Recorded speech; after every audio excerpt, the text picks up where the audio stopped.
अब हम एक सिंपल सी प्रॉब्लम करते हैं स्ट्रेस और स्ट्रेन पर बेस्ड। तो देखिए, derive the relationship for deformation of body due to self weight. यह एक बॉडी है, इस बॉडी का खुद के वेट की वजह से कितना डिफॉर्मेशन होगा वो हमें फाइंड करना है। अच्छा, बॉडी का हमें क्या क्या दिया हुआ है, इसका जो मटेरियल है उस मटेरियल का मुझे स्पेसिफिक वेट गिवन है। तो स्पेसिफिक वेट क्या होता है स्टूडेंट? स्पेसिफिक वेट होता है weight per unit volume, weight per unit volume. ठीक है, तो ये होगा वेट पर यूनिट वॉल्यूम। तो अगर मैं किसी भी वॉल्यूम का मुझे, अगर इस मटेरियल के किसी भी वॉल्यूम का मुझे वेट निकालना है तो मैं क्या करूँगा, उस वॉल्यूम से इसको मल्टीप्लाई कर दूंगा। जैसे मान लीजिए इतनी बार इतने वॉल्यूम का मुझे वेट निकालना है तो इतने वॉल्यूम से मल्टीप्लाई कर दूंगा। अगर मुझे इतने वॉल्यूम का निकालना है तो इतने वॉल्यूम से मैं मल्टीप्लाई कर दूंगा। इसका मतलब है मटेरियल के जितने वॉल्यूम से आप मल्टीप्लाई करोगे उस वॉल्यूम का वेट इस फॉर्मूले से आपको मिल जाएगा। ठीक है, तो स्पेसिफिक वेट किस पर डिपेंड करता है? स्पेसिफिक वेट मटेरियल पर डिपेंड करता है। हर मटेरियल के लिए स्पेसिफिक वेट की वैल्यू अलग अलग होती है। ठीक है, तो हमने एक बार कंसीडर करी है जिसका स्पेसिफिक वेट हमें गिवन है, यानी वेट पर यूनिट वॉल्यूम हमें गिवन है, and cross section area given है। तो इसका जो क्रॉस सेक्शन एरिया है कौन सा, अगर आप यहाँ से व्यू करें, इसको इधर से देखें तो इसका जो क्रॉस सेक्शन एरिया है वो कितना है, वो है आपका A। तो ये मैंने क्रॉस सेक्शन एरिया बना दिया, तो ये क्रॉस सेक्शन एरिया आपको गिवन है A। Okay, hanging freely under its own weight, इसको मैंने फ्रीली हैंग कर दिया है, यहाँ पर कोई लोड नहीं लगाया हमने इस पर। ठीक है, विदाउट एनी लोड हमने इसको हैंग कर दिया। अब जब हमने इसको हैंग किया है तो इसका जो खुद का लोड है, खुद का लोड, उसकी वजह से इस पर क्या लगेगा, खुद का जो वेट है उसकी वजह से इस पर क्या होगा, लोड लगेगा। क्योंकि वेट हमेशा कहाँ पर नीचे की तरफ खींचता है, वेट कौन सा, mg। ठीक है, मास इनटू ग्रेविटी, इसके कारण क्या लगेगा, इस पर लोड लगेगा। इस खुद के लोड के कारण, इसके खुद के लोड के कारण ये जो बार है कितनी डिफॉर्म हो जाएगी, ये हमें फाइंड करना है, इसका फॉर्मूला हमें निकालना है। तो इसको निकालने के लिए हम कैसे करेंगे स्टूडेंट? तो देखिए, हमने क्या किया है, हमने एक सेक्शन कंसिडर किया है, इसके ये वाला जो है एंड है, इस एंड से फ्री एंड जो है, ये फ्री एंड है, इस फ्री एंड से हमने एक सेक्शन कंसिडर किया है, ये हो गया फ्री एंड। इससे हमने एक सेक्शन लिया है इस फ्री एंड से x डिस्टेंस पर, ये मान लीजिए ये x डिस्टेंस है, इस x डिस्टेंस पर मैंने एक स्मॉल सा सेक्शन लिया है ये। ठीक है, इस सेक्शन की जो लेंथ है वो कितनी है, वो है dx। ठीक है, तो यहाँ फ्री एंड से x डिस्टेंस पर हमने एक एलिमेंट लिया है, स्मॉल सा एलिमेंट। इस एलिमेंट पर मैं क्या निकाल रहा हूँ, इस एलिमेंट पर मैं डिफॉर्मेशन निकाल रहा हूँ। तो अगर आप देखेंगे तो इस एलिमेंट पर जो लोड है वो किसके कारण है, इस पूरी बार के कारण, यहाँ से यहाँ तक के कारण। ठीक है, और कितना लगेगा, वो लगेगा P। ठीक है, इसको मैंने यहाँ बनाया हुआ है। तो इस लोड के कारण, इस पूरी बार का जो वेट है, इसके कारण इस सेक्शन पे क्या लगेगा, इस सेक्शन पे एक लोड अप्लाई होगा। ठीक है, कितना होगा, वो होगा P के बराबर। अब P कैसे निकालेंगे आप? तो देखिए, मैंने आपसे कहा था कि इस सेक्शन पे जो लोड लग रहा है वो इस पूरे वाले इस वॉल्यूम के कारण लग रहा है। ठीक है, इस वॉल्यूम का वेट हम निकाल लेंगे।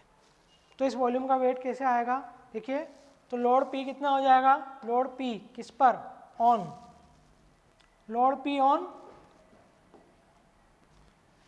Section dx।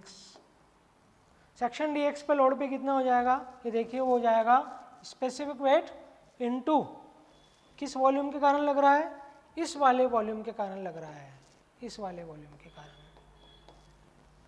ठीक है, तो ये हो जाएगा स्पेसिफिक वेट इनटू वॉल्यूम। अब वॉल्यूम क्या होता है, वॉल्यूम होता है area into cross section area into length. तो ये तो हो गया क्रॉस सेक्शन एरिया इसका, ये वाला तो क्रॉस सेक्शन एरिया हो जाएगा, और ये इसका लेंथ हो जाएगा। तो एरिया इनटू लेंथ, ये इसका वॉल्यूम हो गया। तो लोड आ गया स्पेसिफिक वेट इनटू वॉल्यूम, ये होगा वॉल्यूम। ठीक है, अब हमें इलॉन्गेशन निकालना है। तो इलॉन्गेशन निकालने के लिए हम फॉर्मूला अप्लाई करेंगे स्ट्रेस स्ट्रेन का। तो हमने एक फॉर्मूला पढ़ा है स्टूडेंट इलास्टिक मॉडुलस का। तो इलास्टिक मॉडुलस क्या था हमारे पास, वो था स्ट्रेस अपॉन स्ट्रेन। स्ट्रेन होता है लोड अपॉन एरिया, और स्ट्रेन होता है del L upon L, change in length upon original length. इससे आप चेंज इन लेंथ निकाल सकते हैं। चेंज इन लेंथ कितना हो जाएगा, वो हो जाएगा PL अपॉन AE, ठीक है, PL अपॉन AE हो जाएगा। अब देखिए यहाँ पर हम किस लेंथ के लिए डिफॉर्मेशन निकाल रहे हैं, dx के लिए। तो देखिए L की जगह तो क्या आ जाएगा, dx आ जाएगा, और लोड कितना है, वो P के बराबर है। देखिए तो P into D X upon E, ये dx क्या है, ये है वो लेंथ जिस पर मुझे डिफॉर्मेशन फाइंड करना है, ठीक है। P की वैल्यू रख दीजिए, P की वैल्यू है W इंटू एक्स, हमने रख दी है इसमें, ठीक है। तो W एक्स रख दिया है, तो यहाँ पर A से A कैंसिल हो जाएगा, तो ये हो गया W x upon E into D x. अब मैंने तो ये इतने से सेक्शन का निकालना है, लेकिन मुझे तो पूरी बार का वेट निकालना है, पूरी बार के कारण डिफॉर्मेशन निकालना है, ठीक है। तो इस पूरी बार का जो वेट है उसके कारण डिफॉर्मेशन कितना होगा, अगर मैं x इजिकल टू 0 से लेकर x इजिकल टू L तक इस बार को या इस फॉर्मूले को मैं इंटीग्रेट कर दूं, तो इससे मुझे क्या मिल जाएगा, टोटल डिफॉर्मेशन मिल जाएगा, ठीक है। तो ये जो डिफॉर्मेशन है वो इतनी सी लेंथ का है, मुझे पूरी लेंथ का डिफॉर्मेशन चाहिए, तो मैंने क्या किया है, x इजिकल टू 0 से लेकर x इजिकल टू L तक इंटीग्रेट कर दिया। तो देखिए इस इक्वेशन को मैंने 0 से L तक इंटीग्रेट कर दिया। अब आप देखिए x का इंटीग्रेशन क्या होगा, x का इंटीग्रेशन होगा x²/2, ठीक है। तो यहाँ रख दिए ये, और जो कांस्टेंट क्वांटिटी होती है वो इंटीग्रेशन के बाहर हो जाती है। देखिए W भी स्मॉल w यानी स्पेसिफिक वेट मटेरियल की प्रॉपर्टी है, इलास्टिक मॉडुलस मटेरियल की प्रॉपर्टी है, दोनों बाहर आ गए, तो अंदर क्या बचेगा, ये बचेगा x dx। अब हम क्या करेंगे, हमने इसका इंटीग्रेशन कर दिया, तो इंटीग्रेशन कर दिया x²/2, लोअर लिमिट 0 है, अपर लिमिट L है। जब आप इसको ओपन करेंगे लोअर लिमिट और अपर लिमिट को, तो देखिए क्या आएगा, पहले इसमें हम लोअर लिमिट रख देंगे x की जगह, तो ये हो जाएगा L²/2, फिर पहले हम अपर लिमिट रखेंगे, तो ये हो जाएगा L²/2, फिर हम लोअर लिमिट रखेंगे, तो हो जाएगा 0। तो हमारे पास बचेगा WL²/2E, ठीक है। तो ये हो गया WL²/2E। अब आप W की वैल्यू रख दीजिए, ठीक है। तो W कितना होगा, W होता है वेट पर यूनिट वॉल्यूम, ठीक है। तो इसको हम यूँ भी लिख सकते हैं, वेट पर यूनिट वॉल्यूम है, ये भी फॉर्मूला सही है, यहाँ तक भी सही है। अगर आप इसको और ज़्यादा, हमें अगर एक्सपांड करना है इसको, तो हम लिख सकते हैं वेट तो हो गया W, वॉल्यूम हो जाएगा एरिया इनटू टोटल लेंथ, ठीक है। तो W/AL, तो ये रख दिया हमने, स्मॉल w की जगह W/AL रख दिया, तो इससे हमें क्या फॉर्मूला मिल गया, WL/2AE। तो ये डिफॉर्मेशन आ गया सेल्फ वेट के कारण। तो this is the deformation of bar due to self wait,